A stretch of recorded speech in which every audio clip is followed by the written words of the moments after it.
Oke lur, ketemu mending karo nyawa Agung Titik. Salam ngapa. Di video kali ini saya akan menunjukkan ciri-ciri paut yang bagus dan saya rekomendasikan untuk kalian yang akan beli ombyokan itu harus seperti ini. Jadi di video ini saya akan membahas tentang ciri-ciri paut yang bagus untuk menjadi gacoan. Ini karena saya baru beli lakbet satu pasang, prediksi jantan dan betina umur 2 bulan, dari loloan induk bukan loloan sepet. Jadi burungnya giras, enggak jinak. Jadi di video kali ini saya akan menunjukkan ciri-ciri paut yang bagus dan paut yang sering saya beli itu berciri-ciri seperti apa. Tapi sebelum saya lanjutkan videonya, buat kalian yang belum subscribe silahkan klik tombol subscribe terlebih dahulu agar tidak ketinggalan informasi-informasi menarik yang saya bagikan. Kalau ingin membeli lakbet paut atau lakbet-lakbet yang baru makan millet atau balibu itu tidak harus dari trah. Jadi trah indukan panjang ngekek 1 menit atau 2 menit itu tidak jadi jaminan anaknya akan jadi seperti indukannya. Tetapi kalau indukannya mempunyai materi durasi minimal itu ada 30% itu dari darah indukan bakat, dan lebihnya 70% dari segi perawatan kita dalam merawat burung. Jadi pintar-pintar kalian itu trah itu bukan jadi jaminan lakbet itu akan jadi ngekek panjang atau tidak. Itu tergantung orang yang merawat, orang yang melatihnya, orang yang mengamati karakternya. Jadi kalau kalian ingin menjadikan lakbet itu ngekek panjang, yang harus Anda ketahui yaitu dari pelatihan dari segi pernapasan bisa dilakukan dengan terapi pemandian, bisa diumbar, bisa dijemur kencang, bisa diterapi renang, dan lain-lain lah. Banyak sekali untuk mencetak durasinya. Kalau saya pribadi sih kalau beli lakbet paut itu tidak memandang trah atau tidak memandang indukan ngekek panjang atau tidak. Kadang-kadang ya ada yang dari indukannya mempunyai materi ngekek panjang, prestasi, darah-darah juara. Ada juga yang malah saya banyak yang beli dari ombyokan atau beli dari orang yang tidak dirawat. Ini salah satunya contoh yang baru saya beli itu dari ternakan indukan lumayan. Dari indukan jantan dan betina itu 30 detik sama 1 menit. Jadi ada sebagian darah yang menuruni dari indukan itu 30%. Sisanya 70% itu dalam saya mencetak dan mengamati itu, melatih pernapasan, melatih jika bisa menguasai semua itu, saya rasa setidaknya ya ada perkembangan dan ngekeknya akan seperti indukannya. Inilah saya beli 2 jantan dan betina, prediksi kuat lah jantan dan betina.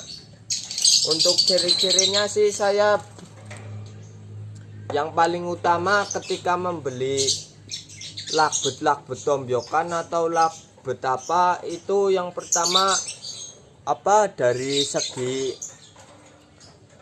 postur terlebih dahulu, karena kalau lakbet posturnya lebih pendek, lebih semok, saya lebih cenderung tidak suka. Walaupun lakbet itu dari indukan ngekek panjang atau dari ngekek saya tidak suka. Tapi kalau lakbet tombyokan kalau mempunyai postur yang lebih panjang, saya lebih milih beli ombyokan daripada yang mempunyai trah. Jadi kalau saya itu selalu membeli burung itu dari segi fisiknya dulu, baru kita mengolahnya. Tidak pernah berpatokan dari segi apapun. Untuk ciri-cirinya sih seperti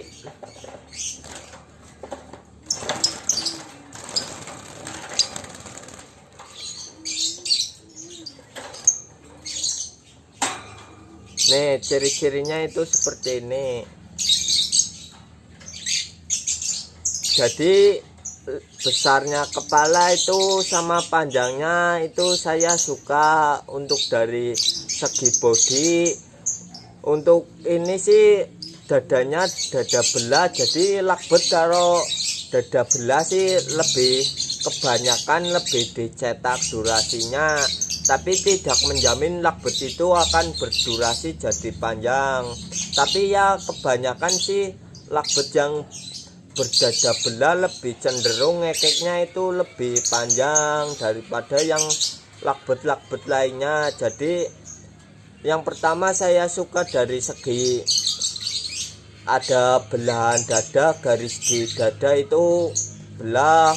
Kemudian dari segi bodinya panjang. Untuk dari segi klep matanya, untuk dari segi parunya, untuk dari segi kepala, leher, panjang badan.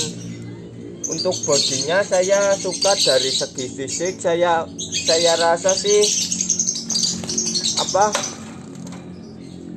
lakbet ini saya rasa itu prospek dan bagus lah dijadikan gacoan. Tapi target saya itu bukan menjadikan gacoan untuk menjadi digantangkan di kelas paut-paut, tapi saya akan rawat ini dan simpan terlebih dahulu, dan saya akan olah terlebih dahulu agar mempunyai durasi terlebih dahulu, mempunyai materi terlebih dahulu. Kemudian ya entah berapa bulan atau berapa minggu atau berapa hari itu, kalau sudah mempunyai durasi, mempunyai materi, saya baru akan menyetingnya. Kalau kalian itu berambisi untuk akan digantangkan, kalau jika membeli lakbet paut tombyokan, langkah-langkah yang harus diperhatikan yaitu jika ingin langsung digantangkan itu dari beli lakbet paut itu minimal di koloni di sangkar itu 3 ekor. Untuk perawatan harian itu bisa dimandikan pagi wajib dan mandi malam. Lakukan rawatan itu dalam proses embun, proses pemandian, proses dijemur, mandi malam. Dalam hitungan hari Anda bisa melatih dari di lapangan atau digantangkan, bisa melatih pertama-tama bisa ditaruh di pedok atau di pinggiran, biarkan beradaptasi untuk melatih mentalnya, untuk melatih jam terbangnya. Karena kalau lakbet paut itu usianya masih dini, itu keponya itu tingkat tinggi. Jadi kita harus benar-benar membuat lakbet itu mapan terlebih dahulu dengan cara yaitu tadi dengan perawatan yang konsisten, pemandian rutin, dan dijemur, dikoloni, dan pelatihan jam terbang, sering dibawa jalan-jalan. Saya jamin sih lama demi kelamaan seiring berjalannya waktu lakbet itu akan jadi lebih kerjanya lebih maksimal, bisa lebih cuek, jedanya juga lama-kelamaan juga saya jamin itu akan jadi rapat dengan sendirinya. Kalau saya ini sih buat celengan, jadi saya mengolah durasi terlebih dahulu, mengolah materinya terlebih dahulu, baru saya melakukan proses. Karena proses saya, target saya itu penggacoran, bukan langsung terjun ke gantangan. Jadi burung-burung tersebut harus mempunyai materi terlebih dahulu, baru kita latih setting-setting untuk digantangan.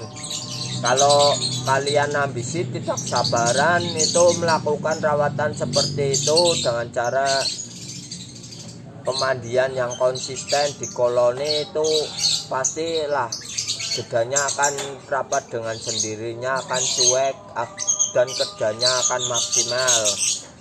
Oke, cukup sekian di video kali ini. Semoga informasi ini bermanfaat untuk kalian.